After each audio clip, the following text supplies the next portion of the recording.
समस्तଙ୍କୁ ମୋର ପ୍ରଣାମ। Good evening, good afternoon. Sri Aurobindo, Savitri, Canto 4, Kingdoms and Godheads of the Greater Life, page number 179. A hunter of spiritual verities, still only thought or guessed or held by faith. It ceased in imagination and confined. A painted bird of paradise in a cage.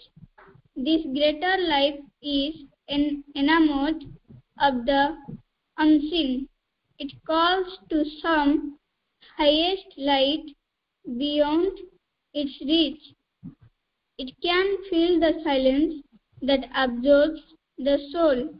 It feels a severe touch, a ray divine, beauty and good and truth, its Godheads are.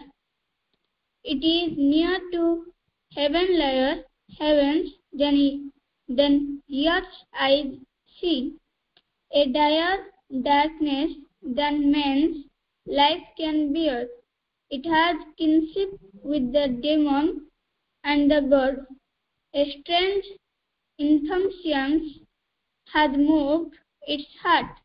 It hungers for heights, it passions for the supreme, it hunts for the perfect word, the perfect step. It leads to the summit thoughts, the summit light, for by from the formless is brought close, and all perfection brings the absolute. A child of heaven who never saw his home is impetuous, meets the eternal at a point. It can only near and touch. It cannot hold. It can only strain towards some bright stream. Its greatness is to seek and to create. On every plane, this greatness must create.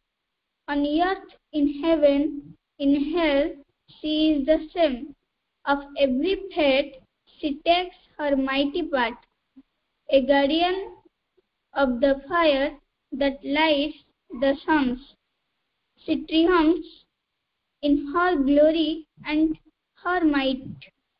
Opposed, oppressed, she bears God's earth to be born.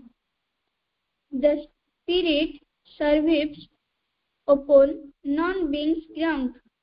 World force outlasts world disillusions, shock, down, she is still the word. Not the power, here fallen a slave of death and ignorance. To things deathless, she is driven to aspire and move to know even the unknowable. Even nicest, null, her sleep creates a world. Over Ma.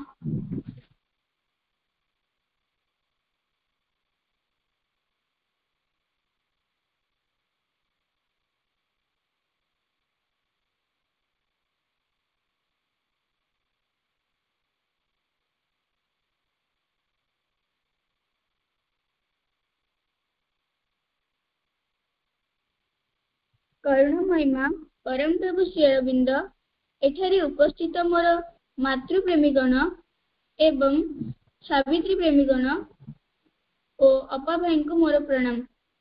मु अभिलिप्सा साहू मु आज श्री माँ प्रथम साक्षात करथिले श्री अरविंद सहित किछि कहबाकू जाउछि। एही मास हेउछि श्री अरविंद जन्म मास। आज हेउछि अष्टम दिवस। जेतेबेले धरापृष्ठ दुख कष्ट जंत्रणा आसे सेतेबेले भगवान मनुष्य रूप पृथ्वी पृष्ठरे जन्म नियंती।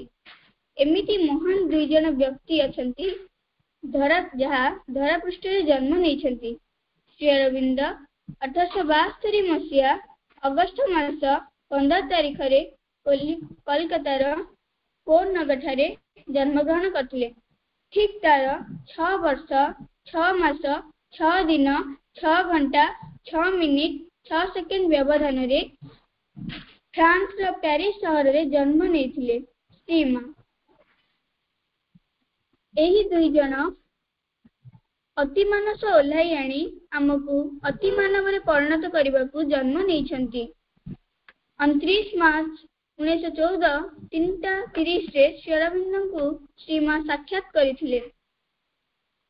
आश्चर्यर कथा एही भाव एही उपलब्धि एही बाणी नहीं श्री अरविंद पुदुचेरी निवृत्त साधना करुथिले। मीरा तांको जानी नथिले देखि भी नथिले, किंतु मीरा सेही एक पथरे ओ एक सत्य रे आसी पहुंची। ध्यान मध्य गोटे आध्यात्मिक प्रतीक चक्र देखा पाइले, जहां कुआ जाए स्टार ऑफ डेविड सलोमनशील भारतीय तंत्र रे जहां कुआ जाए षटकोण। मीरा जानिबा को चाहिए यार अर्थ कौन, तात्पर्य कौन। तांको मन कहला जी यार तात्पर्य कहि परिबे सेही तांकर गुरु हेबे तांकर दिशारी। एपरी समय आसला जेतेबेले एक आश्चर्य जोगाजोग संघटित हैला। दार्शनिक पॉल रिचार्ड फ्रांस रो पुदुचेरी आसले इलेक्शन रे ठिया हेबा पई। पुदुचेरी सेतेबेले फरासी सरकारक अधीन रे थाए। से आसी सुनिबा को पाइले एठारे उत्तर जोगी नाम रे जने जोगी अछंती, तांकर नाम श्री अरविंद। निर्जन रे साधनारत थांती। से काहारी सांगरे देखा साक्षात करंती नहीं। से केम्ब्रिज रे पूर्व पढ़ापढ़ी करथिले। केम्ब्रिज फेरंता छात्र, ग्रीक और लैटिन भाषा रे प्रथम स्थान रे अधिकारी। फरासी इटाली जर्मन इत्यादि बहु भाषा रे सुपंडित। आईसीएस परीक्षा रे कृतकार्य होई मध्य घोड़ा चढ़िया परीक्षा रे उपस्थित न होई जानी सुनी तांको प्रत्याख्यान करथिले। आईसीएस होई इंग्रेज मानक अधीन रे गोलामी करबा को से चाहि नथिले। परे बरोदा महाराजांकर सेक्रेटरी होइथिले। सेठाकर कॉलेज रे से वाइस चांसलर होइथिले। गोटे समय आसला जेतेबेले से पदवी परित्याग पूर्वक कलिकता चली गले। जातीय कॉलेज प्रिंसिपाल हेले। वंदे मातरम नामक गोटे दैनिक इंग्राजी पत्रिकार संपादक हेबा संगे संगे देशर स्वाधीनता पई विप्लवात्मक आंदोलन परिचालन कले। लोकमुखरे तांको नाम प्रचारित हेबाकु लागिला। लोकमाने तांको देवतांक परि भक्त करबाकु लागिले। आलीपुर बम मामला रे से गिरफ्त हेले। गोटे वर्ष पर्यंत आलीपुर जेल मध्य बंदी होई रहिले। जेल मध्य से साधनारत हेले। दिने से जेल मध्य भगवान वासुदेव को साक्षात दर्शन कले। विचार रे से मुक्ति पाइले। वर्षे पाखापाखि कलिकता रे थिले। तापरे अंतर मध्य भगवान कर आदेश पाई प्रथमे चंदननगर परे पुदुचेरी चली आसिले। सेठारे गभीर साधना रे मग्न थिले। सब कथा सुनी पॉल रिचर्डकर खूब कौतूहल जन्मिला। तांको दर्शन करिया पई ओ तांको संगरे किछि कथाबार्ता हेबा पई तांको विशेष आग्रही हेले। कवि सुब्रमण्यम भारती और धीर नायडूंकर चेष्टा रे बहु कष्ट रे तांको साक्षात अनुमति मिलिथिला। श्री अरविंद को दर्शन करी तांकर कथा सुनी से विस्मय अबाक हो जाइथिले।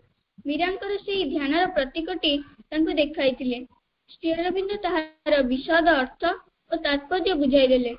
पॉल रिचार्ड किछि दिन परे निज देश को फेरी गले। तांको ठारू सबु सुनिला परे मीरा श्री अरविंद को दर्शन करिया पई आकुल होई पड़ले। तांको निजर साधना कथा आकुलतार कथा जणाई श्री अरविंद को चिट्ठी लिखिले। अवशेष 1914 मसीहा मार्च 29 तारिख रे मीरा और रिचार्ड कोलंबो बाट देई पुदुचेरी आसिले। बाटरे पुदुचेरी पाखापाखि हुअन्ते मीरा तांको अंतर्दृष्टि बल देखि पारले एक शुभ्र ज्योति स्तंभ सहरटीर केंद्र बिंदुरे ठीक ऊपर को उठुची। पुदुचेरी स्टेशन रे ओल्हाई देखंती से आलोक स्तंभटी आहुरी प्रज्वलित होई उठुची। सेही दिन अपराह्न मीरांकर श्री अरविंदଙ୍କ सह साक्षात ହେଲା।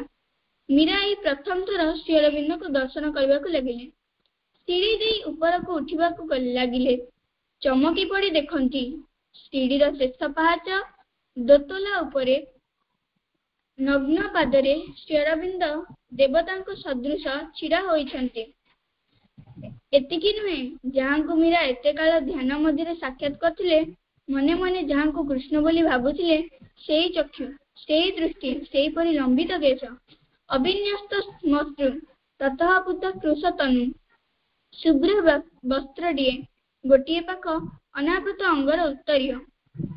मीरा श्री अरविंदर चलन तले साष्टांग प्रणाम पूर्वक ध्यानस्थ हो बसी पड़िले। तांकर समग्र सत्ता जेपरि शून्य हो गला, सर्वांगरे भरी उठिला अपार्थिव शांति और नीरवता। समस्त अतीत जेपरि केउ आड़े लीन हो गला। गोटिए मुहूर्त रे तांकर आध्यात्मिक नवजन्म लाभ हो गला। मर्मे मर्मे अनुभव कले से तांकर निर्दिष्ट स्थान रे पहुंची जाइछन्ति। परदिन मीरा तांको डायरी लिखिथिले, काली जहाँ को मु देखिली से पृथ्वी पृष्ठ अछन्ति। तांकर उपस्थिति यथेष्ट प्रमाण जे एपरि एक दिन आसीबो जेतेबेले सबु अंधकार आलोकरी रूपांतरित हेबो।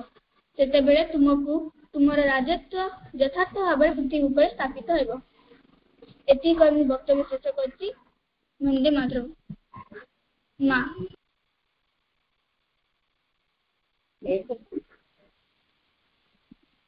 मु आज विनोद कुमार नायक भाई को स्वागत करछि। से सावित्री प्रति निर्वाचन उपरे आलोकपात करिवे।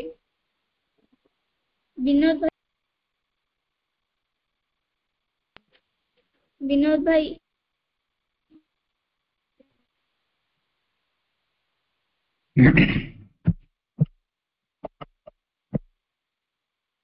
वंदे मातरम। नमो मात्रे जगन्मात्रे भगवते नमो नमः।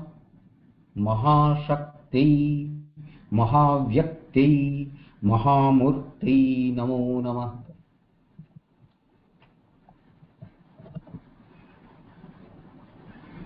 सावित्री महायज्ञ रे सावित्री मनस्क समस्त आत्मन मानंकु मोर प्रणाम एवं एही महायज्ञर पुरोधा एवं समस्त ब्राह्मण मानंकु मोर प्रणाम।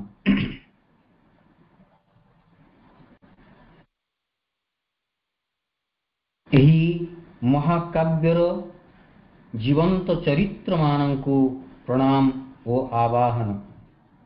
सेमाने एठी उपस्थित रुहन्तु एवं आम समस्तंकु मार्गदर्शन करन्तु। कि अपूर्व संयोग अभिलिप्सा अपांकर आजी श्री अरविंदंक सहित साक्षात आजी এই महाकाव्य आलोचना रे मध्य सावित्रींकर सत्यवान को सहित हब साक्षात। आज मास 8 तारीख मध्य 8। ये कौन एक काकतालीय नीति ना याकू एक विश्व शक्तिर अवलंबन रे ये घटना गुड़िक संगठित होउछि।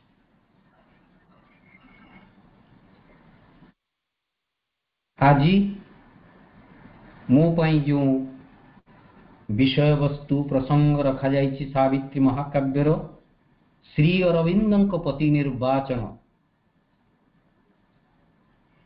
एही महाकाव्य आलोचना पूर्वर समस्त भाई माने जो माने सावित्री महाकाव्यर भित्तिभूमि एवं प्रसंग सब उत्थापन करिसंती एवं मो पाई आलोचनार विषय को सरल कर दैछंती तांकु मध्य मोर प्रणाम। एई महाकाव्य सावित्रीर तीनोटी पाठ अछि। प्रथम पार्टे अश्वपतिଙ୍କ ଯୋଗ ସମ୍ବନ୍ଧରେ ବର୍ଣ୍ଣନା बुक 1 रु बुक 3 बा 3 पर्यंत। पार्ट 2 अंशटी सावित्रीଙ୍କର ଯୋଗ ତାଙ୍କ ଜନ୍ମରୁ ସେହି ମହାଯୁଦ୍ଧର ପ୍ରାକ୍ ମୁହୂର୍ତ୍ତ ପର୍ଯ୍ୟନ୍ତ बुक 4 रु बुक 8 पर्यंत एवं बुक 3 रे रूपांतरर कथा बुक 9 रु बुक 12 पर्यंत। एवं मते दत्त जो प्रसंग सावित्रीଙ୍କ पति निर्वाचन प्रसंग महाकाव्य सावित्रीर पार्ट 2 रो बुक 4 रु आरंभ हुई बुक 5 पर्यंत विस्तृत। Book 4 the book of birth and quest एथिरे चारोटी कैंटो। प्रथम कैंटो होची the birth and the childhood of the flame. द्वितीय canto the growth of the flame जाहाकू काली भाई आलोचना करिसंती। तापरे canto 3 the call of the quest. Canto 4 the quest. Book 5 the book of love. Canto 1 the destined meeting place.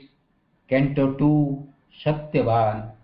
Canto 3 Satyavan and Savitri. मोर आलोचना एतिकी भितरे सीमित रखिबी। काली जेतबेले सावित्रीଙ୍କ जन्म आमे काली राधाकांत भाईଙ୍କ ठारू महाभारतर एवं सावित्री महाकाव्यर उभय पट्टभूमि रे तुलनात्मक भावे आमको से वर्णना करिथिले सुनिथिलु। आमे सावित्री बाह्य दृष्टिकोणरू मनुष्य होइथिले मध्य अश्वपतिଙ୍କ दृष्टि यह भिन्न। तांक आगमन पाई पृथ्वी को स्वतंत्र भावे प्रस्तुत करा जाइछि। एपरिकी नाटक रे नुआ नुआ उपादान अणा जाइथिबारु शरीर को साधारण उपाय रे प्रस्तुत करा जाई नथाय। पृथ्वी रे परिप्रकाश पाई से तांक सहित एक नूतन चेतना आनिछंती सावित्री। द्वितीय कैंटरे सावित्री तांक सहित आनिथिबा उच्च चेतना को ग्रहण करिबा एवं प्रकाश करिबा पाई प्रकृति यंत्रर अभिवृद्धि एवं विकास को आमे देखिछु। प्रथमे आमे तांकु कला, चित्रकला, संगीत, कविता एवं विज्ञान, गणित, भाषा, दर्शन एवं नैतिकता परी विभिन्न क्षेत्र रे विकसित करुथिबा देखिछु। यह एक बहुमुखी विकास जहा द्वारा नूतन आलोक पाइबा पाई उपयुक्त एक विस्तृत एवं कोमल व्यक्तित्व सृष्टि करा जाई पारिबो। परवर्ती समय रे आमे तांकु मनुष्य ठारू ऊर्ध्व चेतना को जाई एक गभीर प्रकृति सहित वार्तालाप करुथिबा देखिछु। एही परी तांक भितरे एक नूतन दक्षता और सामर्थ्य खोलिबा आरंभ हुए। जेपरी सार्वजनीनतार भावना, गोपन एकतार भावना एवं जीवन पछरे थिबा अकल्ट नॉलेज बा गुह्य विद्या विषय रे सचेतनता ये सबू विकसित हेबा मात्रे से निज परी किंबा विभिन्न उपाय रे तांक सह जड़ित थिबा लोकमानंकर मेली को आकर्षित करंती। महान पृथ्वी नाटकर बंधु और साथी भाव रे सेमाने परामर्श नबा पाई किंबा केवल प्रेम रे तांक पाखको आसंती। कहीं आश्चर्य और विद्रोह सहित तांक प्रति आकर्षित मध्य हुअंती। अन्य माने केवल समस्तंक पई उद्दिष्ट मधुरतारे अवगाहन करिथांती एवं तांक साहचर्यर आनंद अनुभव करंती। तथापि अन्य विरल आत्मा माने तांक भितरे भगवानंकु महान भावरे चिन्नी सूर्यमुखी फूल सूर्यंक प्रति उन्मुक्त हेला भली ନିଜକୁ ସମର୍ପି ଦିଅନ୍ତି। ସମସ୍ତଙ୍କୁ ସମସ୍ତ ବର୍ଗଙ୍କୁ ସେମାନେ ଯାହା ଦାବି କରିଥିଲେ ଏବଂ ସେଥିପାଇଁ ଯେଉଁମାନେ ଯୋଗ୍ୟ ଥିଲେ ତାଙ୍କର ଯୋଗ୍ୟତା ଅନୁସାରେ ସେ ସମସ୍ତଙ୍କୁ ତାହା ପ୍ରଦାନ କରିଥିଲେ। ତଥାପି ତାଙ୍କ ପାଖରେ ସମବେତ ସମସ୍ତ ବ୍ୟକ୍ତିତ୍ୱ ଭଲ ପାଉଥିବା ସମସ୍ତ ମଣିଷ ମଧ୍ୟରେ ତାଙ୍କ ସାଥୀଙ୍କୁ ପାଇପାରିଲେ ନାହିଁ, ଯେ କି ତାଙ୍କ ସହିତ ଯେଉଁ ମହାନ ଏବଂ ଜବରଦସ୍ତ ମିଶନ ପାଇଁ ସେ ଜନ୍ମଗ୍ରହଣ କରିଛନ୍ତି ସେଥିରେ ସହଯୋଗ କରିପାରିବେ, ଏପରି କାହାଙ୍କୁ ସେ ଖୋଜି ପାଇଲେ ନାହିଁ।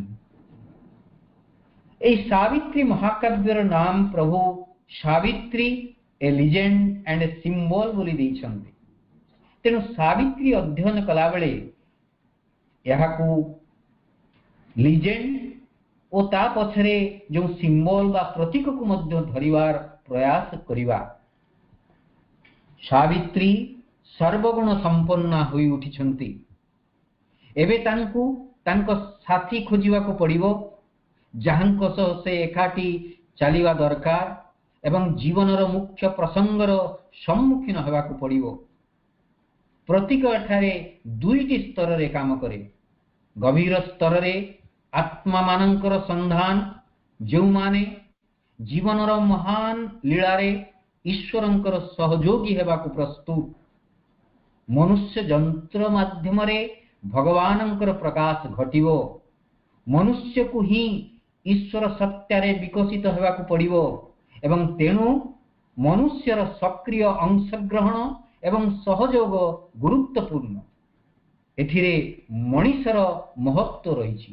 ତେଣୁ ଏହି ଅନୁସନ୍ଧାନର, ଏହି ନିର୍ବାଚନର ଆହ୍ୱାନ ହେଉଛି ଦିବ୍ୟ ଚେତନା। ମୂର୍ତ୍ତିମାନ ଦିବ୍ୟ ପ୍ରକାଶର ଅନ୍ୱେଷଣରେ ଅବତାର ତାଙ୍କ ସହିତ ଆଣିଥିବା ନୂତନ ପ୍ରକାଶ ପାଇଁ ତାଙ୍କର ବାଦ୍ୟଯନ୍ତ୍ର ଚୟନ କରିବେ ଓ ନିର୍ମାଣ ମଧ୍ୟ କରିବେ। ଏହି ଅନୁସନ୍ଧାନ, ଏହି ନିର୍ବାଚନ ସୃଷ୍ଟି ଓ ଜୀବନର ମହାନ ଲୀଳାରେ ତାଙ୍କ ସାଥୀ, ତାଙ୍କ ଆଧ୍ୟାତ୍ମିକ ସହଯୋଗୀ, ଯିଏକି ତାଙ୍କ ପରିପୂରକ ସତ୍ତା, ତାଙ୍କରି ପାଇଁ ମଧ୍ୟ ଏହି ଅନୁସନ୍ଧାନ। ପୃଥିବୀରେ ଈଶ୍ୱରୀୟ ପ୍ରକାଶ ଓ ବିଜୟ ପାଇଁ ଯୁଗ ଯୁଗ ଧରି ଏକାଠି କାମ କରିଥିବା ପୁରୁଷ ଓ ପ୍ରକୃତି, ଈଶ୍ୱର ଓ ଶକ୍ତିଙ୍କର ଆଉ ଏକ ଗୁପ୍ତ ସତ୍ୟ ସାବିତ୍ରୀ ମହାକାବ୍ୟରେ ଦେଖିବାକୁ ମିଳୁଛି। ପ୍ରତ୍ୟେକ ଯୁଗରେ ସେମାନେ ଗୋଟେ ସାଧାରଣ ମିଶନ ପାଇଁ ଏକାଠି କାମ କରିବା ପାଇଁ ପାର୍ଥିବ ଶରୀରରେ ଜନ୍ମଗ୍ରହଣ କରିଥାନ୍ତି। ଜୀବନର ମହାନ ଯୁଦ୍ଧକୁ ମିଳିତ ଭାବରେ ହାତ ମିଳାଇ ମୁକାବିଲା କରିବା ନିହାତି ଜରୁରୀ, କାରଣ ସେମାନଙ୍କର ଏକାଠି ହେବା ଦ୍ୱାରା କାର୍ଯ୍ୟକାରୀ ଶକ୍ତିକୁ ବହୁଗୁଣିତ କରିଥାଏ। କିନ୍ତୁ ଏହି କାରଣରୁ ସୃଷ୍ଟିର ସମସ୍ତ ପୂର୍ବ ପ୍ରତିଷ୍ଠିତ ଶକ୍ତିମାନେ ତାଙ୍କୁ ବିରୋଧ କରନ୍ତି ଏବଂ ସେମାନେ ସେମାନଙ୍କ ମଧ୍ୟରେ ଆସି ଠିଆ ହୁଅନ୍ତି ଏବଂ ବାଧା ଦେବା ପାଇଁ ସମସ୍ତେ ଏକତ୍ର ହୁଅନ୍ତି। ଏହି ଆହ୍ୱାନକୁ ମଧ୍ୟ ସାବିତ୍ରୀଙ୍କୁ ଗ୍ରହଣ କରିବାକୁ ହେବ ଏବଂ ତାଙ୍କ ଆତ୍ମାର ସାଥୀକୁ ଖୋଜି ବାହାର କରିବାକୁ ହେବ। ତାଙ୍କ ନିଜ ଆତ୍ମାର ଶକ୍ତି ବଳରେ ଏକୁଟିଆ। ସାବିତ୍ରୀ ଆଉ କେହି ନୁହନ୍ତି, ସେ ଦିବ୍ୟ ଜନନୀ, ମହାଶକ୍ତି ଏବଂ ସତ୍ୟବାନ ମଧ୍ୟ ଆଉ କେହି ନୁହନ୍ତି, ବରଂ ନିଜେ ପରମ ପ୍ରଭୁ ଈଶ୍ୱର, ଯିଏ ଦିବ୍ୟ ଜୀବନ ସାଥୀଙ୍କ ସହିତ ମିଶି ପ୍ରକୃତି ରୂପାନ୍ତରର ମହାନ କାର୍ଯ୍ୟ କରିବା ପାଇଁ ଆସିଛନ୍ତି। ପ୍ରଶ୍ନ ଉଠେ, ସାବିତ୍ରୀଙ୍କ ଜୀବନ ସାଥୀଙ୍କ ଅନ୍ୱେଷଣ ନିଜ ଇଚ୍ଛାରେ ନା କାହାର ନିର୍ଦ୍ଦେଶରେ? ମହାକାବ୍ୟରେ ଯାହା ବର୍ଣ୍ଣନା ଅଛି, ଏହି ବର୍ଣ୍ଣନା ପ୍ରାରମ୍ଭ ହୁଏ book 4 the book of birth and କ୍ୱେଷ୍ଟର canto 3 the call of the କ୍ୱେଷ୍ଟରୁ। ପୃଷ୍ଠଭୂମି: ଶୁଭ ସକାଳର ନିରବିତ ପ୍ରହରରେ ଧ୍ୟାନସ୍ଥ ଅଶ୍ୱପତି ଯେତେବେଳେ ପୃଥିବୀର ଅନ୍ତରର ବାଣୀ ସବୁ ଶୁଣୁଥିଲେ, ସେହି ସମୟରେ ସାବିତ୍ରୀ ତାଙ୍କ ନିକଟକୁ ଆସୁଛନ୍ତି ସତେ ଯେପରି ମାନବ ଦେହଧାରୀ ଜଣେ ଦେବୀ। But like a shining answer from the gods approached through sun-bright spaces, Savitri, अर्थात Savitri approached through sun-bright spaces like a shining answer from the gods। ମନେ ରଖିବା, इति मध्यरे अश्वपतिଙ୍କ साधना सरी जाइछि, चेतना तांकर उत्तोलित होइछि, से योग दृष्टि पाई सारिछंती। प्रभु श्री अरविंदଙ୍କ भाषारे अश्वपति हेउछंती तपस्यार प्रभु, आध्यात्मिक प्रयासर संकेंद्रित शक्ति जहा मर चेतनारू अमर चेतना को उन्नीत करि पारे। तेणु तांकर अंतर्दृष्टि से देखुछंती अंतर सत्तार गभीरतारे कौन ट्रांसपेरेंट ग्रोम the ephemeral living dress bear the expressive deity in his view। तांकर view रे सेई living dress रो ephemeral living dress भितरे transparent groom स्पष्ट देखा देले the expressive deity, the strange significance icon of a power renewing its inscrutable descent into a human figure of its works, a godhead sculptured on a wall of thought, mirrored in the flowing hour and dimly shrined in matter as in a cathedral cave, immortal made immortal in their gaze। Ashwapati, he means Ashwapati saw through the familiar cherished lens the great and unknown spirit born his child। तांकर जो संतान जहाकु से छोट बेले देखुचंती, तार छोट छोट कुनी हाथ गोड़ शरीर भितरे से देखुचंती द ग्रेट अननोन स्पिरिट को। तेणु अश्वपति सावित्री को ट्रावेलर ऑफ इटर्निटी, शाश्वतर यात्री बोली संबोधन करी कहउचंती, O spirit traveller of eternity who camest from the immortal spaces here, armed for this splendid hazard of thy life, to set thy conquering foot on chance and time, the moon shut in her hallowed dreams like thee, a mighty presence still defends thy frame। एक शक्तिशाली उपस्थिति तुमको रक्षा करुछि, तुमे सेई मनुष्य मानक मध्यरु जनकु पाइबो जे तुम्हर स्वर्गीय शक्ति एवं आनंदर वार्ता आविष्कार करिवे। पुणी सावित्री को कहउछंती, depart where love and destiny call your charm। विदाय नियो जोंठारे प्रेम एवं भाग्य तुमको आकर्षण करुछि, तुमे सेठिकु जाओ। Venture through the deep world to find thy mate। तुम साथी को खोजिबा पई सेई जगत रे प्रवेश करिबा पई साहस करो। For somewhere on the longing breast of earth, thy unknown lover waits for thee the unknown। काली कहिथिले राधाकांत भाई कहीं की सावित्री जन्म एई जो लंगिंग आर्थ तारी अस्पृहा फल रे, तारी आकुति फल रे सावित्री एथि शरीर ग्रहण। तेणु for somewhere on the sea longing breast of earth thy unknown lover waits for thee the unknown। तुम पाई बाह्य मार्गदर्शनर कौनसी आवश्यकता नहीं, कारण जे तुम भितरे अछंती से तुमको सठिक मार्गदर्शन करिवे एवं जे तुमर द्वितीय आत्मा से मध्य तुम निकट को आसीबे।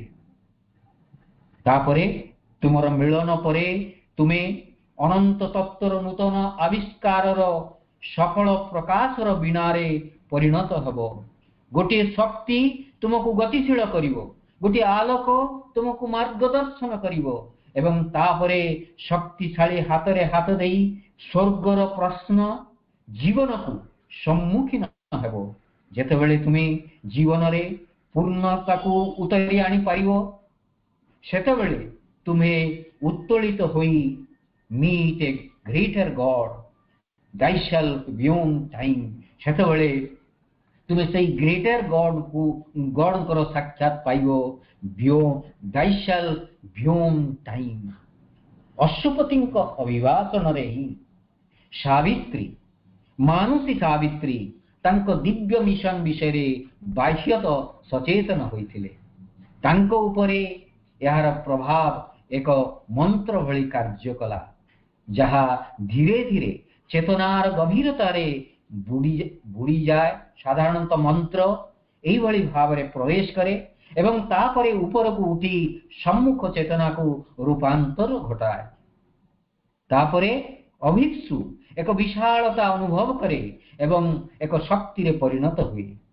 Feels a wideness and becomes a power. सेई दिन ठारू सावित्री एकस्टम्ड सीन अर्थात अभ्यस्त दृश्य मुक्त होइथिले, कारण तांको पई यहा वर्तमान एक शेष नाटक थिला। The secret of an unseen world were close. एक अदृश्य जगतर रहस्य निकटतर बोली तांकर अनुभव हैला। एही परी से दिनटी शेष हैला एवं night lit the watch fire of eternity. Watch fire होची जो माने गार्ड माने जो सिग्नल लाइट रखी थांती से होची से लाइट, अर्थात एई अंधकार भितरे एई अज्ञानर अंधकार भितरे शाश्वतता केवल सेई वॉच फायर हिसाब रे कोउठी कदबा टिके जळुथिला। जेतेबेले सकाळ हेला कोन हेला सावित्री इतिमध्ये चली जाइथिले एवं प्रासादटी निजर शून्यता प्रति जागृत होउथिला। सुंदर वर्णनकारी कवि कहउचंती, when the pale dawn slipped through night's shadowy guard, vainly the newborn light desired her face. The palace woke to its own emptiness. The showering of its daily joys was far. Her moonbeam feet tinged not the lucent floors. The beauty and divinity were gone. Delight had fled to search the spacious world. कारण प्रासादर गौरव आनंदर फूलझरी मानुषी सावित्री प्रासाद त्याग करी तांको साथीर अन्वेषण रे बाहरी जाइथिले। सेई अंधकार रात्रि रे अर्थात अज्ञानता र घनता भितरे से आलोकर संधान रे बाहरी जाइथिले। तेणु तापरे आसुची the canto the quest. Savitri निज अनुसंधान रे बाहरिले एवं तांको अनेक अजब देश देई जीवाकू पडुथिबारु देशर बाह्य दिग प्रति तांकर प्रथमे दृष्टि आकर्षित होइथिला। परे तांको भितरे एक गभीर चेतना डीपर कॉन्शियसनेस आसिला एवं से देखिले जे एही भूमि गुड़िको तांको आगुरु जणा थिला। अतीत रे से अनेक देश रे रहिथिले एवं तेणु तांको पई प्रत्येक देश तांको निजर परि लागिला। मानव जातिर समग्र भाग्य तांकर निजर हवा पर्यंत एही स्मृति एवं भावना धीरे धीरे तीव्र होई उठिला। जेते जेते से देश भूभाग नदी समतल अंचल देई गति करुथिले एवं सेगुड़िक तांको स्मृति रे पुनरावृत्ति होउथिला परि मन होउथिला। बाटरे से अनेक दिव्य पुरुषों को भेटिले जो मानकु से साथी भावे चिन्हिथिले। All was a part of old forgotten selves. एपरिकी एई खोजिबा मध्ये तांकर प्रथम खोजिला परि मने होउ नथिला, कारण she seemed to her remembering witness soul to trace again a journey often made। आगुरु हेइथिबा often made जो journey एई भली journey से बार बार करिसंती। उच्च दिव्य शक्ति मध्य तांको कार्य समस्त बाह्य परिस्थितिर संगठन पई कार्य करिथिले। मनुष्य विश्वास करे जे तार अनेक कार्य एवं चिंताधारार कौनसी महत्व नहीं, किंतु नथिंग वी थिंक और डू इज वाइड और वेल। आमे जहा भाबू बा करू ता शून्य की निष्फल नुहे। We reap the fruit of our forgotten deeds. आमे आमर भूली जाइथिबा कर्मर फल पाइथाउ, कारण आमे आमठारु निर्गत शक्ति को ही फेरी पाइथाउ एवं यह तार गतिपथ बजै रखिथाए। जहा जेमिति चिंता करू सेई चिंता अन्य बागरे अन्य शक्ति रे आमरी पाखु फेरी आसे। The shadowy keepers of our deathless past have made our fate the child of our own acts. मनुष्य साधारणतः यह अनुभव करे नाही, तेणु से तार बाह्य दृष्टिकोण सहित भावे जे जहा हुए ताहा जेमिति गोटे मेकानिकल फोर्स द्वारा हे जाउछि, किंतु वास्तव रे ए सब होउछि परम इच्छार जंत्र एवं एन ऑल सीइंग आई सेमानंक उपरे नजर रखिछि। सावित्री तांको अस्तित्वर शीर्ष रे एही उच्च शक्तिर कार्य विषय रे संपूर्ण सचेतन थिले। तांकर उच्चतर आत्मा सब किछि जानिथिला एवं प्रत्येक विवरणर व्यवस्था करिथिला।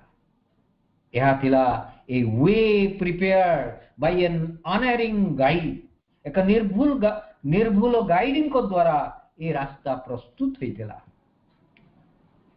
प्रारंभ रे सावित्री जनबहुल सहर, बड़ बड़ माठ, स्तंभयुक्त असेंबली हॉल देई यात्रा करिथिले। बड़ बड़ मंदिर सबु तांकर पथरे आसीथिला। सेई गुड़िक थिला सत जेमिति निर्वासित देवता माने सेमानंकर हरि जाइथिबा शाश्वतता को अनुकरण करिवा पई निर्माण करिथिले। जेमिति बाटरे से राजांक महल रे मध्य विश्राम नउथिले एवं तापरे विभिन्न पड़ा और गां देई गति कले। तापरे से मुक्त स्थान को आसिले जहा एपर्यंत मनीषर आनंद एवं भयरे विकलित होई नथिला। Not yet perturbed by human joys and fears.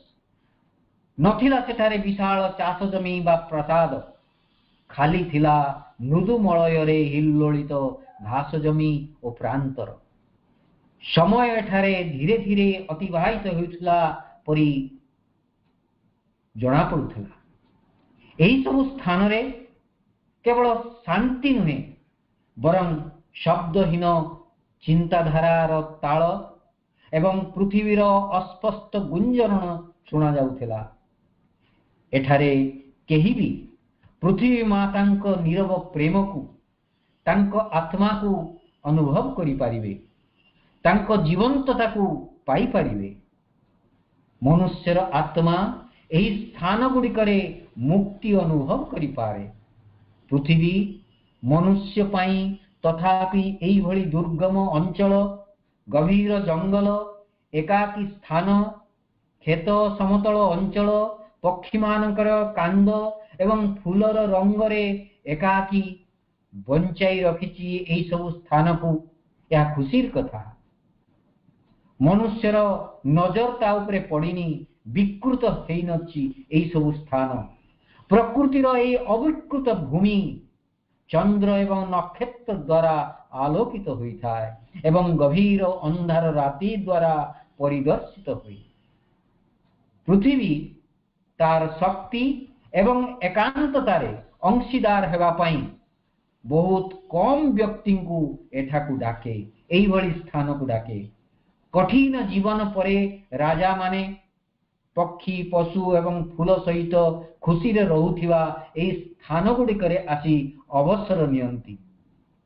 अन्य माने गभीर ध्यानस्थ होई अस्तित्वर एवर लिविंग ब्लिस सर्वदा जीवंत आनंद सह एठी मिसी जानती।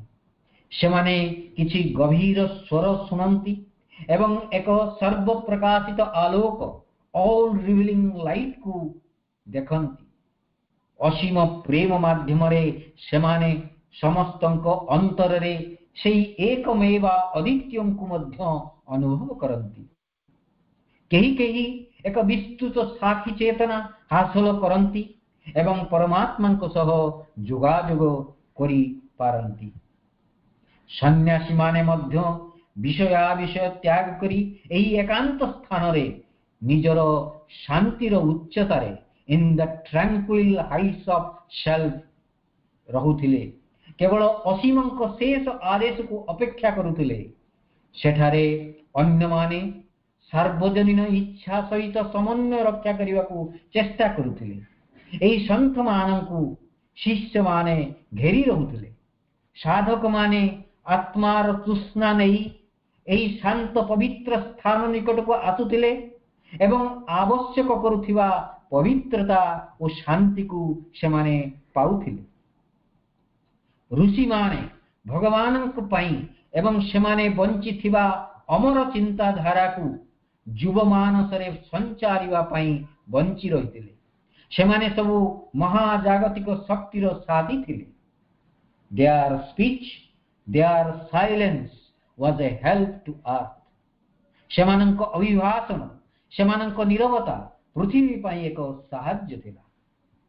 किछि लोक थिले जो माने निज चिंताधारा को नीरव करिवा पई एकांत को जाई आलोकर जन्म को अपेक्षा करुथिले। सेमाने संबोधि ज्ञान हासिल करुथिले। केही केही निज व्यक्तित्व चिंताधारा संपूर्ण मुक्ति पाइबा को चाहुथिले। सेमाने समस्ते नैव्यक्तिक शक्तिर एक गतिहीन समुद्रर स्थिरता हासिल करी विलीन हेउथिले।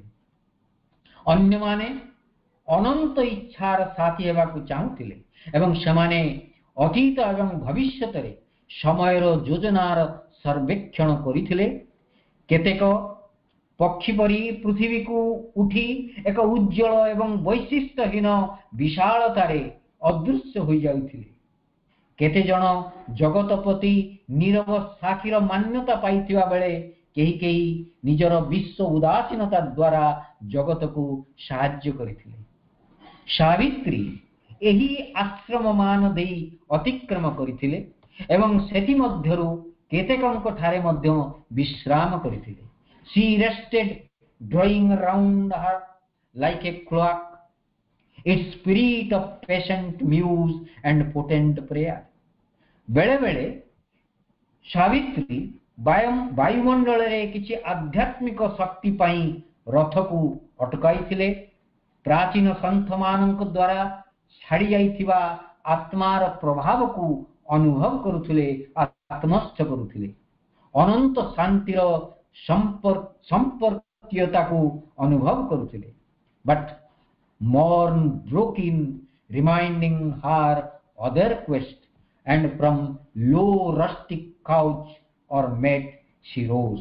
सेठी पानी पुनर्बार से महान एकाकी रास्ता देई जाउथिले जोंठारे the mountain in their anchorite solitude, the forest with their multitudinous chant disclosed to her the masked divinities' doors.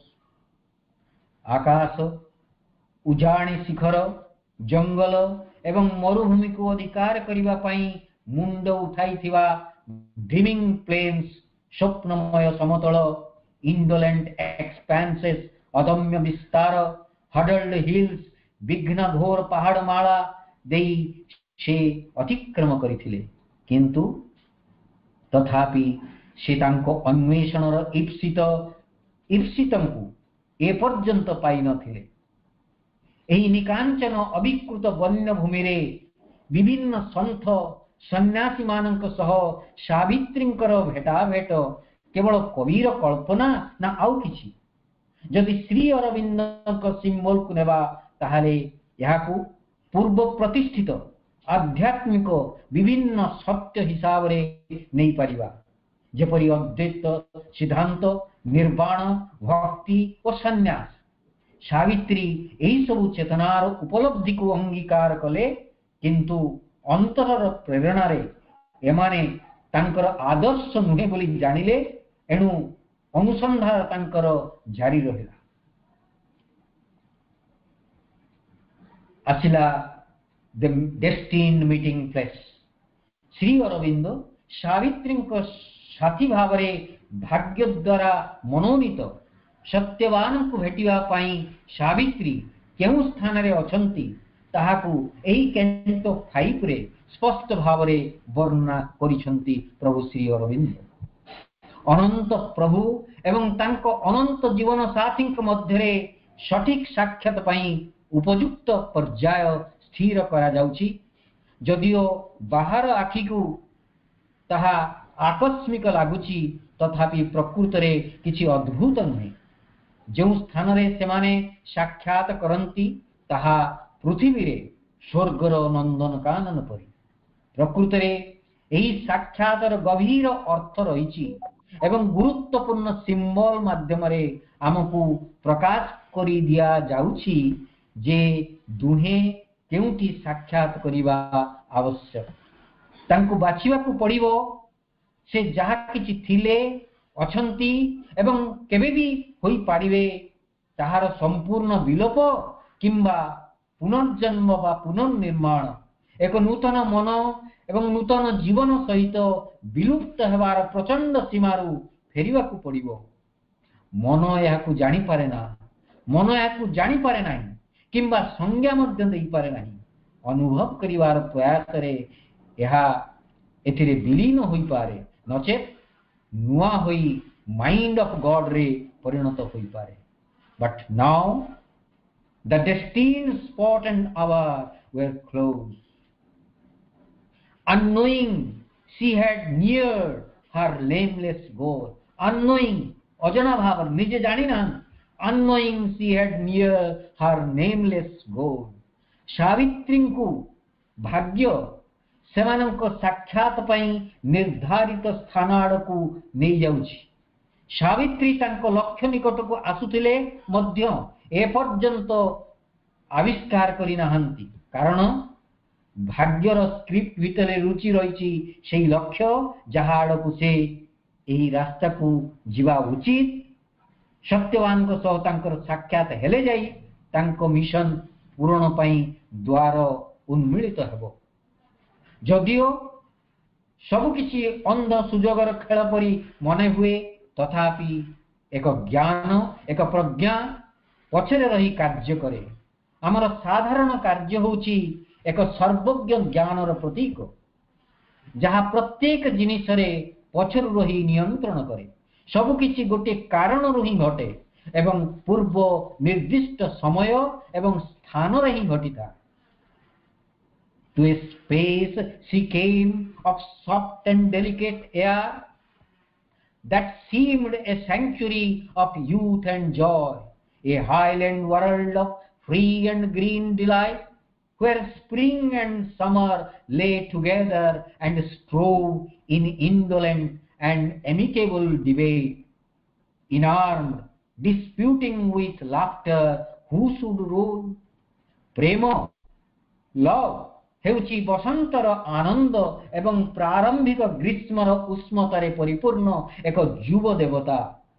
तांको मनोभाव को दृष्टि रे रखी भाग्य सावित्री को एपरी एक स्थान को नहीं जाउची जहा यौवन आनंद रे परिपूर्ण एक अभयारण्य परी मन हेउथिला, जेउठारे बसंत एवं ग्रीष्मर अनुभव सौहार्दपूर्ण भाव रे मिश्रित होइथिला। यह सबुजिमारे परिपूर्ण एक विशाल स्थान थिला जहा भावना एवं आत्मा को आनंद दिए। सावित्री भाग्य निर्धारित स्थानर निकटवर्ती हेउचंती जहा तांका आत्मा परि सुंदर एवं महान उच्च विशाल और सौहार्दपूर्ण, ताहा तांका आकांक्षा परि उच्च पर्वत द्वारा परिवेष्टित एवं सौंदर्य एकांतता और आनंदर प्रतिद्वंदित। द ड्रीम स्पेस यह एक स्वप्न स्थान जोठारे सावित्री भाग्यर अंगुली निर्देश रे आगे आसीछंती। एठारे तांको पई भाग्यर द्वारा निश्चय खोलिबो। एठारे अर्थ couched alone with her great lover heaven, uncovered to her concerts azure eye. पृथ्वी और स्वर्गर मिलन सृष्टिर पूर्णता को सूचई थाए। यह ହେଉଛି ଜଡ଼ ଓ ଆତ୍ମା, ପୁରୁଷ ଏବଂ ପ୍ରକୃତି, ମର ପ୍ରକୃତି ଏବଂ ଉଚ୍ଚ ଆଧ୍ୟାତ୍ମିକ ଅବସ୍ଥା, ଜଗତ ଏବଂ ଈଶ୍ୱରଙ୍କ ସହିତ ସାକ୍ଷାତ। ଏହା ମଧ୍ୟ ସାବିତ୍ରୀଙ୍କର ମିଶନ, ଲକ୍ଷ୍ୟ। The mighty mother lay outstretched at ease. ମନୁଷ୍ୟ ଆଗମନ ପୂର୍ବରୁ ପୃଥିବୀ ମାତା ଆରାମରେ ପଡ଼ି ରହି ପକ୍ଷୀ ଓ ପଶୁଙ୍କ ଖେଳ ଓ ସଂଘର୍ଷକୁ ସମାନ ଇକ୍ୱାଲ ହାର୍ଟରେ, ସମାନ ଆନନ୍ଦରେ ସମର୍ଥନ କରୁଥିଲେ ସେହି ନିର୍ଦ୍ଧାରିତ ସ୍ଥାନରେ। ଭାଗ୍ୟ ସାବିତ୍ରୀଙ୍କୁ ତାଙ୍କ ହୃଦୟାବେଗରେ ଯେଉଁ ସ୍ଥାନକୁ ନେଇ ଯାଉଛି ତାହାର ଏହା ଏକ ସୁନ୍ଦର ବର୍ଣ୍ଣନା। ଆମେ ପୃଥିବୀକୁ ତାର ପ୍ରାଥମିକ ଆକର୍ଷଣ ଏବଂ ଶିଶୁର ଆନନ୍ଦରେ ହିଁ କେବଳ ଅନୁଭବ କରିପାରିବା। All was in line with her first satisfied plan, moved by a universal will of joy. The trees bloomed in their green felicity, and the wild children brooded not on pain. ଏପରି ଏକ ସ୍ଥାନ ଯେଉଁଠାରେ ପ୍ରକୃତିର ମୂଳ ଯୋଜନା ଅନୁଯାୟୀ ସୌହାର୍ଦ୍ଦ୍ୟ ଏବଂ ସାର୍ବଜନୀନ ଆନନ୍ଦର ସ୍ପର୍ଶ ଅନୁଭବ କରାଯାଇପାରିବ। ଗଛଗୁଡ଼ିକ ପୁଷ୍ପ ସମ୍ଭାରରେ ପୂରି ରହିଥିଲା ଏବଂ ମନୁଷ୍ୟ ପରି ଯନ୍ତ୍ରଣାରେ ଛଟପଟ ହେଉନଥିଲେ ସେଠି ପ୍ରାଣୀକୁଳ। Here were disclosed to her the mystic courts, the lurking doors of beauty and surprise, the wings that murmur in the golden house, the temple of sweetness and the fairy Ashley. ଏଠାରେ ସାବିତ୍ରୀ ପ୍ରେମର ରହସ୍ୟମୟ ଆକର୍ଷଣ ଏବଂ ତାର ହଠାତ୍ ପ୍ରକାଶର ଆଶ୍ଚର୍ଯ୍ୟଜନକ ଅନୁଭବକୁ ପାଇଥିଲେ। ସେହି ସ୍ଥାନ ଥିଲା ଯେଉଁଠାରେ ସେ ଭାଗ୍ୟର ସୁବର୍ଣ୍ଣ ଦ୍ୱାରକୁ ଜବରଦସ୍ତ ଯାତ୍ରା କରିବେ। ଏଠାରେ ସେ ମଧୁରତାର ମନ୍ଦିର ଏବଂ ପ୍ରେମର ଜ୍ୱଳନ୍ତ ଗଳିରେ ଭଗବାନଙ୍କୁ ସଶରୀରେ ଭେଟିବେ। ଏହି ନିର୍ଜନ କୋଣରେ ଦିବ୍ୟ ଜନନୀ ମା ତାଙ୍କ ନାଟକକୁ ଦୁନିଆର ଆଖି ଠାରୁ ଦୂରରେ ପରିବେଷଣ କରିବେ। ତାପରେ ବୁକ୍ 5 କ୍ୟାଣ୍ଟୋ 2 ସତ୍ୟବାନ, ସେ ହେଉଛନ୍ତି ସେହି ଇପ୍ସିତ ସତ୍ୟବାନ। ଏହି କ୍ୟାଣ୍ଟୋରେ ଆମେ ମହାକାବ୍ୟର ନାୟକ ସତ୍ୟବାନଙ୍କ ସହ ପରିଚିତ ହେଉଛୁ। ଯଦିଓ ସେ ମୁଖ୍ୟତଃ ପୃଷ୍ଠଭୂମିରେ ରହୁଛନ୍ତି, ତଥାପି ସେ ହେଉଛନ୍ତି ପ୍ରଭୁ ଯାହାଙ୍କୁ କେନ୍ଦ୍ର କରି ସମଗ୍ର ମହାକାବ୍ୟ ବୁଲୁଛି। ଦିବ୍ୟ ମାତା ଭାବରେ ସାବିତ୍ରୀ ହେଉଛନ୍ତି ମହାକାବ୍ୟର ମୁଖ୍ୟ ଭୂମିକା, ଯାହାଙ୍କ ବିନା ମହାକାବ୍ୟ ଏକ ବିଫଳତା ଏବଂ ଦୁଃଖଦ ପରିସମାପ୍ତି ଲଭିବ। ତାଙ୍କର ସ୍ପର୍ଶ, ଜ୍ଞାନ, ଶକ୍ତି ଓ ପ୍ରେମ ହିଁ ଜଡ଼କୁ ମୁକ୍ତି ପ୍ରଦାନ କରେ ଏବଂ ତାର ପ୍ରେମିକ ଓ ପ୍ରେମାସ୍ପଦଙ୍କୁ ମୃତ୍ୟୁର କବଳରୁ ମୁକ୍ତ କରେ।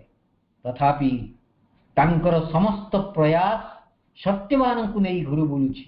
ଜୀବନର ମହାନ ଖେଳରେ ସେ ତାଙ୍କୁ ନିଜର ସ୍ୱାମୀ ଏବଂ ପ୍ରଭୁ ଭାବରେ ବାଛିଛନ୍ତି।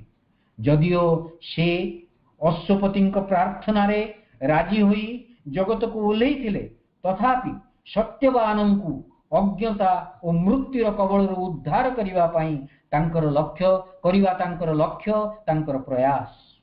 ତାହେଲେ କିଏ ସତ୍ୟବାନ? ଆମକୁ ପୂର୍ବରୁ କୁହାଯାଇଛି ଯେ ପ୍ରଭୁ କହିଛନ୍ତି Satyaban is the soul carrying the divine truth of being within itself but descended into the grip of death and ignorance. ସେ ମନୁଷ୍ୟର ଆତ୍ମା ଯିଏ ସର୍ବଦା ନିଜ ଭିତରେ ସତ୍ୟକୁ ବହନ କରନ୍ତି ଏବଂ ତଥାପି ଅଜ୍ଞାନର ଅନ୍ଧାରରେ ପଡ଼ିଯାଇଛନ୍ତି। ସାବିତ୍ରୀ ତାଙ୍କୁ ଏହି ଅବସ୍ଥାରୁ, ଏହି ଅଜ୍ଞାନର ଅନ୍ଧକାରରୁ ରକ୍ଷା କରି ତାଙ୍କ ପାଇଁ ଅମରତ୍ୱର ମାର୍ଗ ଖୋଲିବାକୁ ଆସିଛନ୍ତି। ଏକଥା ସତ ଯେ ଆମେ ସମସ୍ତେ ମଧ୍ୟ ଏକ ନିର୍ଦ୍ଦିଷ୍ଟ ଅର୍ଥରେ ଜଣେ ଜଣେ ସତ୍ୟବାନ, ଯେଉଁମାନେ ତାଙ୍କ କୃପା ଦ୍ୱାରା ମୁକ୍ତି ଚାହୁଁଛୁ। ସତ୍ୟବାନଙ୍କର ବର୍ଣ୍ଣନାରେ ଆମେ ମାନବିକତାର ଆଦର୍ଶ ପ୍ରୋଟୋଟାଇପକୁ ଦେଖୁଛୁ, ଯାହା अंधारर जाल एवं मृत्युर नियमरू वर्तिबा पाई प्रस्तुत। किंतु कहानी रे एक विश्वगत तथा व्यक्तिगत दृष्टिकोण रही।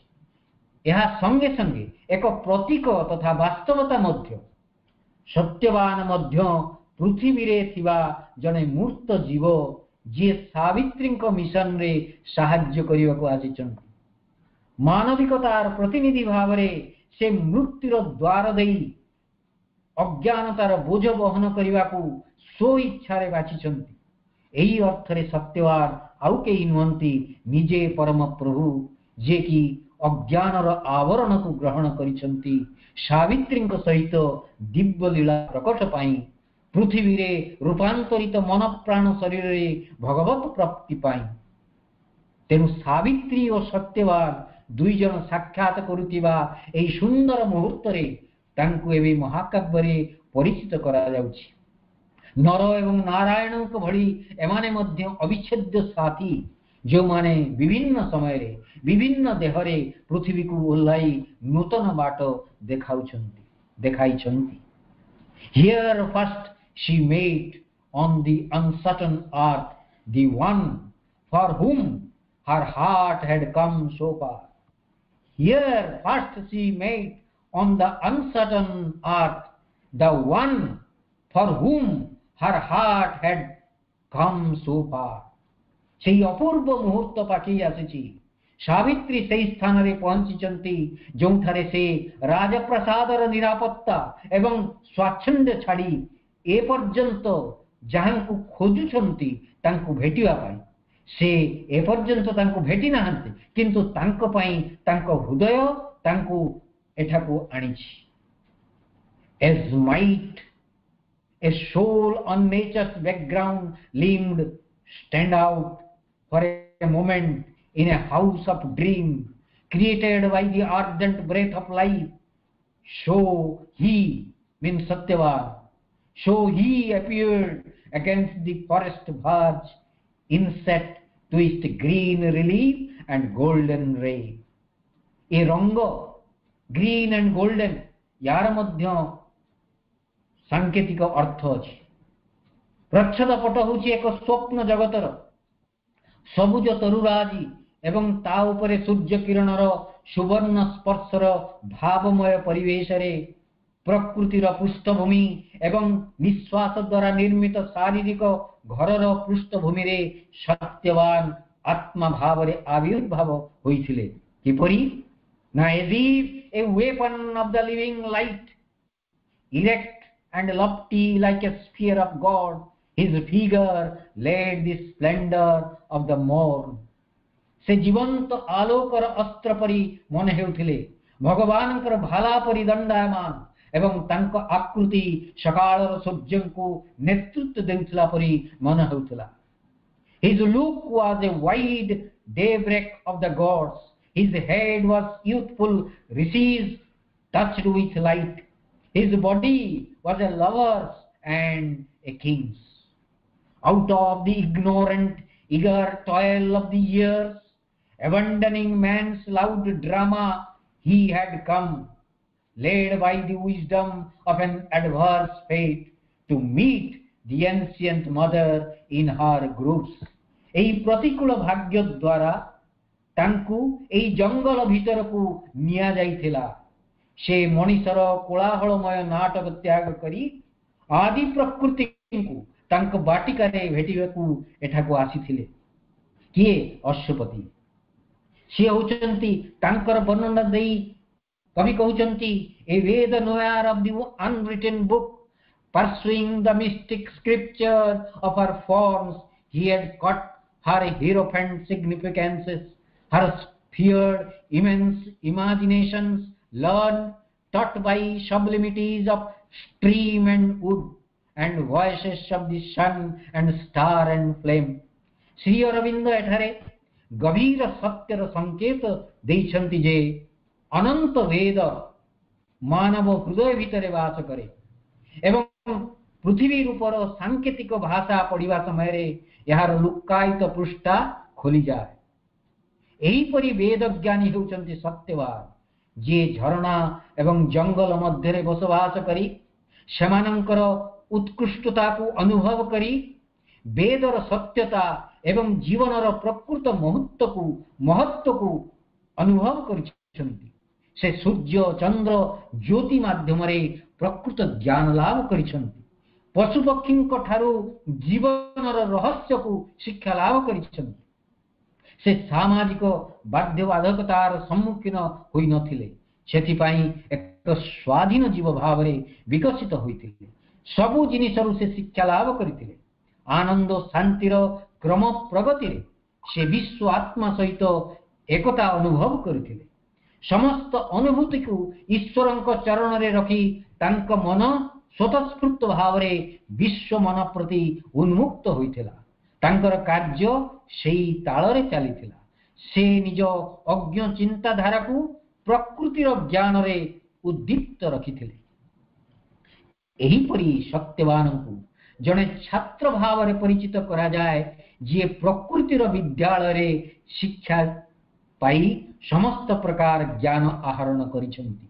वास्तव जीवनर घटना और अनुभव एवं मन हृदय आत्मार माध्यम प्राप्त अनुभूति माध्यम सबु किछि शिखिछंती। तेणु सत्यवान केमिति आसुछंती? Satyavan that day he had turned from his accustomed paths. For one who knowing every moment Lord can move in all our studied and careless steps had laid the spell of destiny on his feet. सेई दिन जो दिन से माने दुहे हठात साक्षात लाभ करिवे, सेई दिन सत्यवान एक अद्भुत मार्ग आपणैथिले। जेमिति प्रभु सेई मार्ग को जीवाकू तांको निर्देश देइथिले।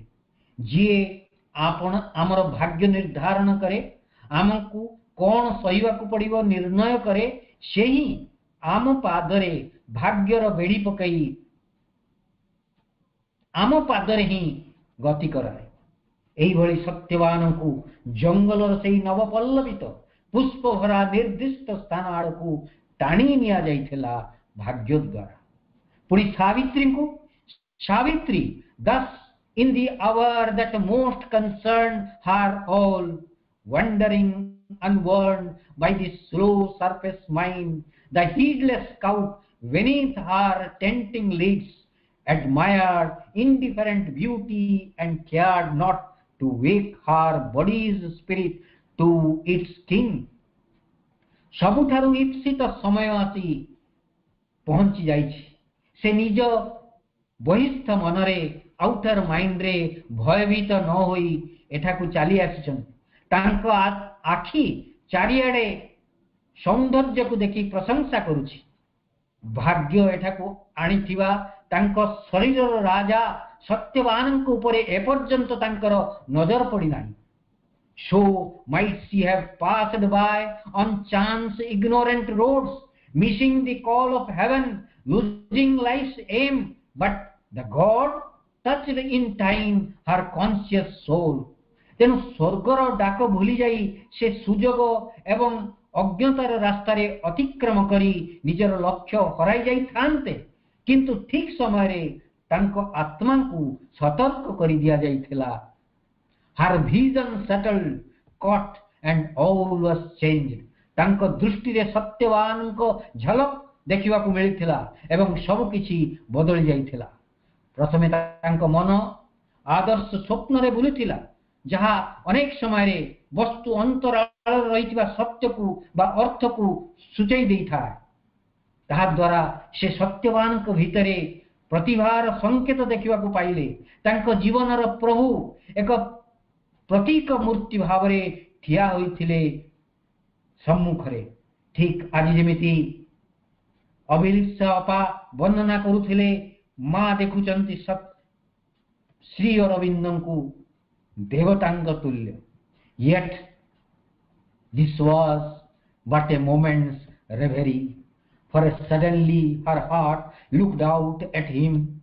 The passionate seeing used thought cannot match, and knew one nearer than its own close strings, तथापि एही मुहूर्तरे से एक आछन्न अवस्था थिले किंतु हठात सावित्री हृदय तांको आड़कू चाहि देखिला एवं अनुभव कला हृदयर निकटता अति आपणार अति निजर साथी गोटे मुहूर्त सबकि धरा पड़गला समस्ते एक लुक्कायित आनंद रे आश्चर्य हो गले एवं कल्पना तांको स्वप्न को रंग देवारे लागिला प्रेमर बन्ही रे समस्त संसार को पुनर्जीवित करिवा पई उद्वेलित होई उठिले सावित्री सेही ज्योति रे निज भितरे नव सृष्टिर उष्णता को अनुभव कले से तांको गभीरता रे एक रहस्यमय उत्तेजना अनुभव करथिले स्वप्नर जगत भली से गभीर भाव रे प्रभावित होइथिले सत्यवान को देखिबा पई जीवन सबु इंद्रिय देई गति करुथला कौनसी रहस्यमय चंद्र आलोकित महाकाश रे जेमिति आनंददायक चिंताधारा सबु उठी आसुछि अनुभव जागृत होई हृदयर अशांति को अनुभव कला सते जेमिति उज्जवल देवता मानकर आक्रमण आश्चर्यर स्तवगान सह सत्यवान रूपरे तांको निकट को आसीथिबा सेही नूतन सूर्यंक निकटरे तांकर आत्मा संपूर्ण समर्पित हैला खोली देला arising to a hymn of wondrous bliss her soul flung wide its door to this new sun एक अपूर्व शक्तिर रासायनिक प्रक्रिया द्वारा परिवर्तन अनुभव कले सावित्री सत्यवान मुखमंडल चमत्कार प्रभाव पड़िला तांको उपरे सत्यवान दृष्टि तांको उपरे पड़िबा मात्रे भाग्यर द्रुत मोड़ दृश्यमान हैला अजना जगत समूहर रास्ता सबु दृश्यमान हैला in the nameless light of two approaching eyes a swift and fated turning of her days appeared and stretched to a gleam of unknown worlds Premiere जन्म सहित हृदय रे रहस्यमय आघात रे से थरी उठले निकट वृक्ष शाखारे साथीर आमंत्रण भली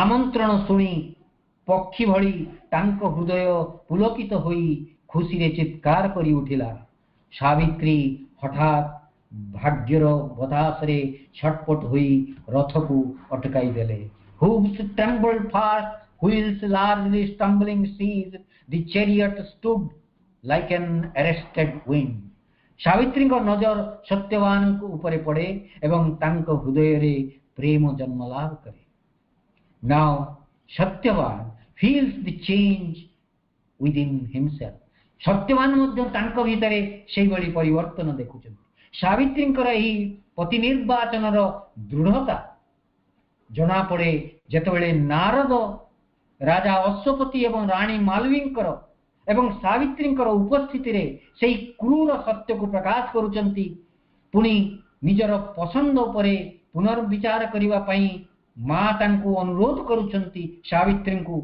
एवं एही प्ररोचन रे सावित्री जो उत्तर दौचंती कहउचंती Savitri but Savitri answered from her violent heart her voice was calm her face was fixed like steel once my heart choose and chooses not again the word I have spoken can never be erased it is written in the record book of God the truth once uttered from the earth's air effaced by mind forgotten sounds immortally forever in the memory of time अर्थात the truth once uttered sounds immortally forever in the memory of time death's grief can break our bodies not our souls if death take him I too know how to die let fate do with me what she will or can I am stronger than death and greater than my fate my love shall outlast the world doom falls from me helpless against my immortality Fate's law may change, but not my spirit's will.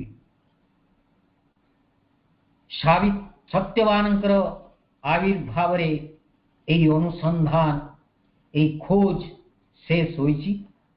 ସେ ହେଉଛନ୍ତି ମାନବିକତାର ପ୍ରତୀକ। ସେଥିପାଇଁ ଅବତାର ସାବିତ୍ରୀ, ଦିବ୍ୟ ଜନନୀ ଯେଉଁ କାର୍ଯ୍ୟ କରିବା ପାଇଁ ଆସିଛନ୍ତି, ସେ ହେଉଛନ୍ତି ତାର ଉପଯୁକ୍ତ ପାତ୍ର। ସାବିତ୍ରୀ ଓ ସତ୍ୟବାନଙ୍କ ବିବାହ ଯଦିଓ ଏକ ସଙ୍ଗେ ଦିବ୍ୟ ଏବଂ ମାନୁଷୀ, ତଥାପି ମନୁଷ୍ୟ ଆତ୍ମା ଏବଂ ଈଶ୍ୱରଙ୍କ ମଧ୍ୟରେ ରହସ୍ୟମୟ ବିବାହର ପ୍ରତୀକ ଅଟେ, ଯେଉଁଥିରେ ପୃଥିବୀରେ ପ୍ରକାଶିତ ଦିବ୍ୟ ସମ୍ଭାବନାର ବୀଜ ନିହିତ ରହିଛି। ପୃଥିବୀରେ ଏକ ଦିବ୍ୟ ଜୀବନର ପ୍ରକାଶ ପାଇଁ ପୃଥିବୀରେ ଜନ୍ମିତ ମାନବ ଜାତିକୁ ଈଶ୍ୱରଙ୍କୁ ଆବିଷ୍କାର କରିବାକୁ ହେବ ଏବଂ ନିଜ ଭିତରେ ତାଙ୍କ ସହ ଏକ ହେବା ଆବଶ୍ୟକ। ଏହା ସେତେବେଳେ ସମ୍ଭବ ହେବ ଯେତେବେଳେ ଆମର ଆତ୍ମାମାନେ ସଦା ପ୍ରଭୁଙ୍କ ସହ ବିବାହ କରି ଭିତରେ ଅନ୍ତରେ ନିତ୍ୟ ନିବାସ କରିବେ। ତେଣୁ ସାବିତ୍ରୀଙ୍କ ଯାତ୍ରା ଆମ ଭିତରେ ଥିବା ଈଶ୍ୱରଙ୍କ ପାଇଁ ମାନବ ଅନୁସନ୍ଧାନର ପ୍ରତୀକ ଯାତ୍ରା। ତଥାପି ଏଠାରେ ପୃଥିବୀ ଓ ମାନବ ଜାତି ପାଇଁ ଆଣିଥିବା ଭବିଷ୍ୟତର ବୋଝ ବହନ କରିବାକୁ ପ୍ରସ୍ତୁତ ଥିବା ଆତ୍ମାମାନଙ୍କ ପାଇଁ ଦିବ୍ୟ ଜନନୀଙ୍କର ବି ଏ ଅନୁସନ୍ଧାନ। ବୁକ୍ 5 ହେଉଛି ଏକ ଚମତ୍କାର ସୁନ୍ଦର ଅଧ୍ୟାୟ, ଯାହା ଆମକୁ ପ୍ରେମର ଗଭୀର ରହସ୍ୟକୁ ଏକା ସାଙ୍ଗରେ ମାନୁଷୀ ଓ ଦିବ୍ୟ ଭାବରେ ପ୍ରକାଶ କରାଯାଇଛି। ଏହା ପୁଣି ମାନବ ଆତ୍ମାର ଈଶ୍ୱରଙ୍କୁ ଖୋଜିବା ଏବଂ ତାଙ୍କ ସହିତ ଏକ ହେବା ସହ ଜୀବନଯାତ୍ରାର ଏକ ନୂତନ ପର୍ଯ୍ୟାୟର ରହସ୍ୟକୁ ମଧ୍ୟ ଉନ୍ମୋଚନ କରିଥାଏ। ଏହି ମିଳନ ସହିତ ନୂତନ ସମ୍ଭାବନା ସୃଷ୍ଟି ହୁଏ, ଭୌତିକ ଜୀବନର ପରିବର୍ତ୍ତନ ହୁଏ। ଆମର ପତିତ ପ୍ରକୃତି ଏହାର ହଜିଯାଇଥିବା ଦେବତ୍ୱକୁ ପୁନରୁଦ୍ଧାର କରିବାର ସମ୍ଭାବନା ମଧ୍ୟ ସୃଷ୍ଟି ହୁଏ। ପ୍ରେମ ହେଉଛି ସେହି ସେତୁ ଯାହା ଅନ୍ଧାର ନିଶ୍ଚେତନା ସହିତ ସର୍ବୋଚ୍ଚ ଦିବ୍ୟ ଅତିଚେତନାର ଉଚ୍ଚତାକୁ ଯୋଡ଼ିଥାଏ। ଏହା ହେଉଛି ରକ୍ଷାକାରିଣୀ ଶକ୍ତି, ଯିଏକି ଆମେ ଜାଣିନଥିଲେ ମଧ୍ୟ ଘନ ଅଜ୍ଞାନର ଅନ୍ଧକାରରେ ଲକ୍ଷ୍ୟହୀନ ଭାବରେ ଘୁରି ବୁଲୁଥିଲା ବେଳେ ଆମ ପାଖରେ ଆସି ପହଞ୍ଚନ୍ତି। ଭାଗବତ ପ୍ରେମ ଆସେ ଏବଂ ସବୁକିଛି ବଦଳି ଯିବା ଆରମ୍ଭ ହୁଏ। ଏବଂ ଏହି ପରିପ୍ରେକ୍ଷୀରେ ପରମା ଜନନୀ ମାଙ୍କ ପାଖରେ ଇଏ ହଉ ଆମ ସମସ୍ତଙ୍କର ପ୍ରାର୍ଥନା। ବୀର ଯୋଦ୍ଧା କରି ବଡ଼ ଆମ୍ଭମାନଙ୍କୁ ଆମ୍ଭେମାନେ ତାହା ହିଁ ହେବାକୁ ଚାହୁଁ। ଅତୀତ ଆହୁରି ବଞ୍ଚି ରହିବାକୁ ଚାହେଁ। ତା ବିରୁଦ୍ଧରେ ଆସନ୍ନ ଭବିତବ୍ୟର ମହାଯୁଦ୍ଧରେ ଆମ୍ଭେମାନେ ଯେପରି ସଫଳତା ହାସଲ କରିପାରୁ, ଯଦ୍ୱାରା ନୂତନ ବସ୍ତୁ ଗୁଡ଼ିକ ପ୍ରକାଶିତ ହୋଇପାରେ ଏବଂ ଆମ୍ଭେମାନେ ସେ ସବୁକୁ ଗ୍ରହଣ କରିବା ନିମନ୍ତେ ପ୍ରସ୍ତୁତ ହୋଇପାରୁ। ବନ୍ଦେ ମାତରମ୍।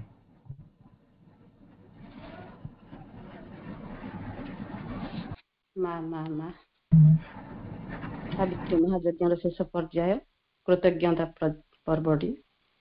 କୃତଜ୍ଞତା ସର୍ବପ୍ରଥମେ ଦେବା ମା କରୁଣାମୟୀ ଦିବ୍ୟ ଜନନୀ ଶ୍ରୀମା ଏବଂ ପରମ ପ୍ରଭୁ ଶ୍ରୀ ଅରବିନ୍ଦଙ୍କ ପାଦ ପଦ୍ମରେ ମୋର କୃତଜ୍ଞତା ଭରା କୋଟି କୋଟି ପ୍ରଣାମ ନିବେଦନ କରୁଛି। ପ୍ରଭୁଙ୍କ ଅପାର କରୁଣାରୁ ତାଙ୍କ ଜନ୍ମ ମାସରେ ଏହି ସାବିତ୍ରୀ ମହାଯଜ୍ଞର ଆଜି ଅଷ୍ଟମ ଦିନ। ଏହି ଅଷ୍ଟମ ଦିନର ସୁନ୍ଦର କାର୍ଯ୍ୟକ୍ରମଟି ସେ ହିଁ କରିଛନ୍ତି। ତେଣୁ ପ୍ରଭୁଙ୍କ ନିକଟରେ ମୋର ହୃଦୟର ଗଭୀର ଦେଶରୁ ଅନନ୍ତ କୃତଜ୍ଞତା। ଆଉ ଆମ ରତ୍ନପ୍ରଭା ଆପା ଏହି କାର୍ଯ୍ୟଟିର ମାଧ୍ୟମ ହୋଇଛନ୍ତି। ସେ ମାଙ୍କର ସୁନ୍ଦର ଯନ୍ତ୍ରଟିଏ ଆମ ସମସ୍ତଙ୍କୁ ନେଇ କାର୍ଯ୍ୟଟି ଆୟୋଜନ କରିଛନ୍ତି, ସାବିତ୍ରୀ ମହାଯଜ୍ଞ କାର୍ଯ୍ୟ। ତେଣୁ ତାଙ୍କୁ ମଧ୍ୟ ମୋ ଅନ୍ତରରୁ ବିନମ୍ର କୃତଜ୍ଞତା ଦେବା ଶ୍ରଦ୍ଧାୟା ପରିଚାଳିକା ଆମ କୁନି ଭଉଣୀ ଅଭିଲିପ୍ସା ଅପାଙ୍କୁ। ସେ ସୁନ୍ଦର ରୂପେ ତାଙ୍କର ଦାୟିତ୍ୱ ନିର୍ବାହ କରିଛନ୍ତି ଏବଂ ତାଙ୍କର ଚମତ୍କାର ସାବିତ୍ରୀ ସ୍ପଷ୍ଟ ଭାବେ ପାଠ କରିଛନ୍ତି। ଆମେ ସମସ୍ତେ ଶୁଣିଲେ ଏବଂ ସମସ୍ତଙ୍କୁ ସେ ମନ୍ତ୍ରମୁଗ୍ଧ କରିଛନ୍ତି। ତେଣୁ ଆମ ସମସ୍ତଙ୍କ ତରଫରୁ ଅନେକ ଅନେକ କୃତଜ୍ଞତା ଅଭିଲିପ୍ସା ଅପାଙ୍କୁ। କୁନି ଭଉଣୀ ଶ୍ରୀମା ଏବଂ ଶ୍ରୀ ଅରବିନ୍ଦଙ୍କ ପ୍ରଥମ ସାକ୍ଷାତର ବକ୍ତୃତା ଖୁବ୍ ସରଳ ଓ ସୁନ୍ଦର ରୂପେ ରଖିଥିବାରୁ ତାଙ୍କୁ ପୁନର୍ବାର କୃତଜ୍ଞତା ଜଣାଉଛି। ଆଜିର ଆଲୋଚକ ସମ୍ମାନନୀୟ ଆମ ସମସ୍ତଙ୍କ ପୂଜ୍ୟ ଶ୍ରୀଯୁକ୍ତ ବିନୋଦ କୁମାର ନାୟକ ଭାଇଙ୍କୁ ଆଜିର ଆଲୋଚ୍ୟ ବିଷୟ ହେଉଛି ସାବିତ୍ରୀଙ୍କ ପତି ନିର୍ବାଚନ। ଭାଇ ଆମ ସମସ୍ତଙ୍କୁ ଏତେ ସ୍ପଷ୍ଟ ସରଳ ଓ ସ୍ପାଞ୍ଜଳ ରୂପେ ବାଣ୍ଟି ଚାଲିଛନ୍ତି। ଭାଇଙ୍କର ଶବ୍ଦ ସରୁନି, ଭାଇଙ୍କ ସମୟ ଥିଲେ ଆହୁରି କହିଥାନ୍ତେ। ଏତେ ସୁନ୍ଦର ଲାଗୁଛି ଶୁଣିବାକୁ ଯେ କହିବାକୁ ମୋର ଆଉ ଭାଷା ନାହିଁ। ଆମେ ସମସ୍ତେ ତାଙ୍କୁ ମନ୍ତ୍ରମୁଗ୍ଧ ହୋଇ ନିଶ୍ଚୟ ଶୁଣିଛନ୍ତି। ତେଣୁ ପୁନର୍ବାର ଆମ ସମସ୍ତଙ୍କ ତରଫରୁ ଭାଇଙ୍କୁ ବିନମ୍ର କୃତଜ୍ଞତା। ପ୍ରଣାମ ଭାଇ, ବହୁତ ସୁନ୍ଦର ଆଲୋଚନା। ଭାଇଙ୍କୁ କୃତଜ୍ଞତା ଜଣାଇବାକୁ ମତେ ଲାଗୁଛି ଆହୁରି ଘଣ୍ଟାଟେ ଥିଲେ। ଭାଇ ଏତେ ସୁନ୍ଦର ନିର୍ଗଳ ଭାବେ ଅନର୍ଗଳ ଭାବେ କହି ଚାଲୁଛନ୍ତି, ଶୁଣିବାକୁ ମଧ୍ୟ ଆମକୁ ଜମା ବୋର ଲାଗିନି। ବହୁତ ଭଲ ଲାଗିଛି ଭାଇଙ୍କ ଆଲୋଚନା। ତେଣୁ ଅନେକ ଅନେକ କୃତଜ୍ଞତା ଭାଇଙ୍କୁ। ଆଉ ଆମ ସମସ୍ତ ଅପା ଭାଇମାନେ ଏତେ ସମୟ ଧରି ସାବିତ୍ରୀ ମହାଯଜ୍ଞରେ ମାତୃ ଅଭିପ୍ସ ଅପା ଭାଇମାନେ ଯୋଗ ଦେଇ ଶୁଣୁଥିବାରୁ ତାଙ୍କୁ ମଧ୍ୟ ମୋର ଆନ୍ତରିକ କୃତଜ୍ଞତା ଜ୍ଞାପନ କରୁଛି। ଏବଂ ଏହି ଦିବ୍ୟ ଯାତ୍ରାରେ ସମସ୍ତ ଅପା ଭାଇମାନେ ଯୋଗ ଦେଇ କାର୍ଯ୍ୟକୁ ଆହୁରି ସୁନ୍ଦରତର କରିଥିବାରୁ ତାଙ୍କୁ ଅନେକ ଅନେକ କୃତଜ୍ଞତା। ଆଜିର କାର୍ଯ୍ୟକ୍ରମ କୃତଜ୍ଞତା ପର୍ବ ପରିସମାପ୍ତି ହୋଇଛି। ମାଙ୍କ କୃପାରୁ ସେ ହିଁ ସବୁ କରିଛନ୍ତି। ତେବେ ଆସନ୍ତୁ ଆସନ୍ତା କାଲିର ପ୍ରସଙ୍ଗ ଜାଣିନେବା। ଆସନ୍ତା କାଲିର ପ୍ରସଙ୍ଗଟି ହେଲା ସାବିତ୍ରୀରେ ନିୟତିର ପର୍ବ। ଏହି ବିଷୟଟିକୁ ଆଲୋଚନା କରିବେ। ଆଲୋଚକ ହେଉଛନ୍ତି ଆମ ସମସ୍ତଙ୍କ ପ୍ରିୟ ସମ୍ମାନନୀୟ ପୂଜ୍ୟ ଭବେଶ ଚନ୍ଦ୍ର ଭାଇ ଆଲୋଚନା ରଖିବେ ଏବଂ ପରିଚାଳନା କରିବେ ଆମର ପ୍ରିୟ କୁନିଅପା ଶ୍ରଦ୍ଧେୟା ଆକୃତି।